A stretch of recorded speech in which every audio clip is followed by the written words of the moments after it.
If you love Baltimore sports, you'll love WNST.net. Let's do some great sports radio. Give him hell, Nick Dorsey. All right, thank you. Hello, Baltimore. This is Nick Dorsey for WNST 1570 AM. And I hope everybody had a good holiday yesterday. And now that NBA and NHL seasons have concluded, I'm going to look ahead to the Ravens and what they got going up for the 2013 NFL season here. And kind of recapping this offseason as it was a roller coaster ride for all the Ravens fans.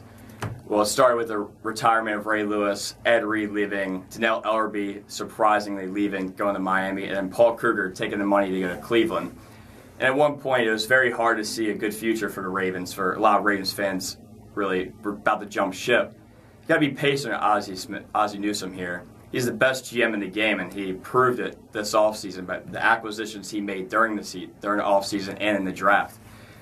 And to begin with what he did during the offseason, you know, there's a couple moves that I think don't get enough credit. They're kind of under the radar. Start with Marcus Spears. He's a good guy to have in the defensive line rotation, as he was good in LSU back in years ago when he played for the Tigers down there in Baton Rouge.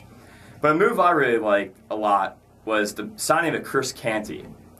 He was very good back when the Giants had their great defensive line, the Super Bowl runs of Justin Tuck, Ozzie Umenyiora, Matthias Kiwanuka, and also JPP.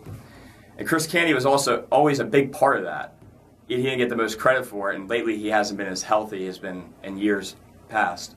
But I think it's going to be, at mid-season, Ravens fans are going to be talking a lot about Chris Canty and what kind of great move that was for this organization, and a typical Ozzie Newsome move where he gets these guys under the radar that aren't in high demand, but he makes them players and big impact players. And also, look into the draft with what Ozzie Newsome did. Really one of the better drafts, I think, in the whole NFL, what the Ravens did. They got grade A value with each pick. With 32 overall, I didn't expect Matt Elam to be anywhere in that position. I thought he was going to go probably to the Bengals at 21, but the Bengals didn't go that route. They went with Tyler Eifert, the Notre Dame tight end, which is a very good pick for the Bengals.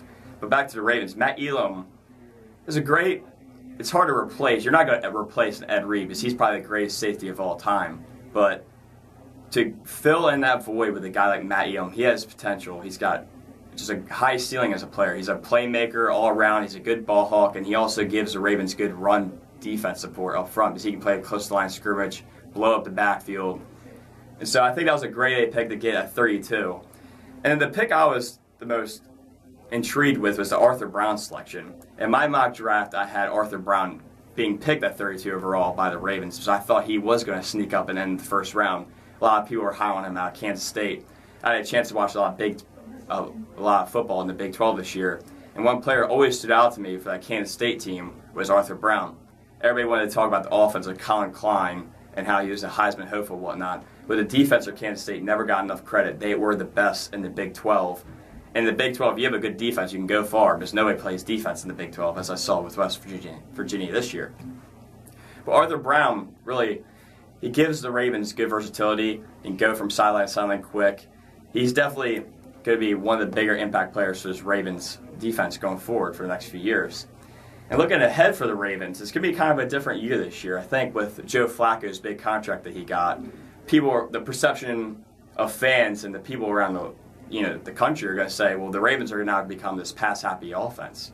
But I don't think that's the case. I mean, you look at the way this team's set up, this defense is now better than I think it has been in the past few years. I think the only weakness really might be the secondary, where Michael Huff is a good addition. I liked him when he came out of the draft from Texas in 2006. But then Matt Elam was a good pick. He's going to make rookie mistakes, but he's also going to make a lot of plays. And then you get Ladarius Webb back from injury. And Jimmy Smith, I think, is really only the maybe weakness of the Ravens defense right now, because he hasn't lived up to his expectations when he's drafted in the first round out of Colorado. But then you look at the front seven. Getting Elvis Dumervil was the turning point for the Baltimore Ravens franchise this offseason. I think Ravens fans need to start faxing thank you letters to Denver management, and so hopefully they can give him time for the season opener this year when it's a painful reminder when Elvis Dumervil sacks Peyton Manning in the backfield. But to have a front seven like that with Chris Canty, Marcus Spears, Haloti Ngata, you got Arthur Brown in the middle, Terrell Suggs, and Dumervil. This is potentially the best pass rushing deal the Ravens have ever had. I like Elvis Dumervil a lot, especially if he can return to form like he was in 2009 when he was one of the most dominant pass rushers in the league. And Terrell Suggs is going to be at full health this year. He was playing a little bit hurt last year, came back too soon from his Achilles and whatnot. But the Ravens, this year, their defense, this is going to be one of the best defenses we've seen in a long time for Baltimore. Give them time to gel, give Elam some experience. Michael Huff, I think, is also going to be a very good player, too. And you look at the offense, the weakness is wide receiver. Torrey Smith, he's a very good receiver, but I just don't believe he's a true number one, whereas Anquan Bolden is. And it was tough to give him away to San Francisco for only a 6th-round pick. But the Ravens, I think, with Jim Caldwell, I think they're going to transition their offense to be a more run-balanced team. They're going to run a lot more. You got Ray Rice is still there. Brian McKinney got re-signed at left tackle. So the offensive line is still intact from last year when they won the Super Bowl.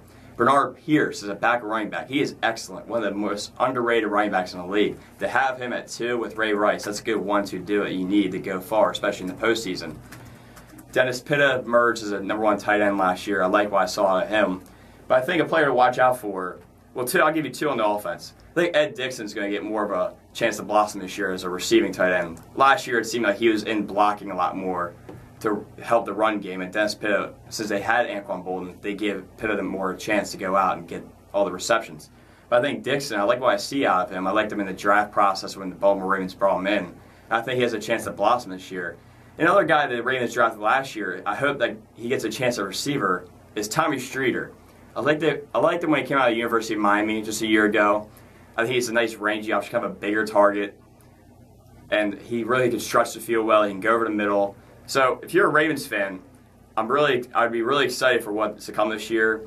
It's going to be, I think, they're one of the clear favorites in the AFC. They're going to have a very successful season. And Joe Flacco is going to show why he got the big money. And with the AFC, with the Patriots a little bit weakened this year, I think the Ravens are absolutely back in Super Bowl contention. And I think it's going to be not led by just Joe Flacco, but also that Ravens defense. That is going to be great for many years to come. And that's all I have for right now with my little rant. And I just want to thank you, Baltimore, for listening. And hopefully this isn't the last time you hear Nick Dorsey on the air. Thanks. Good job. If you love Baltimore sports, you'll love WNST.net.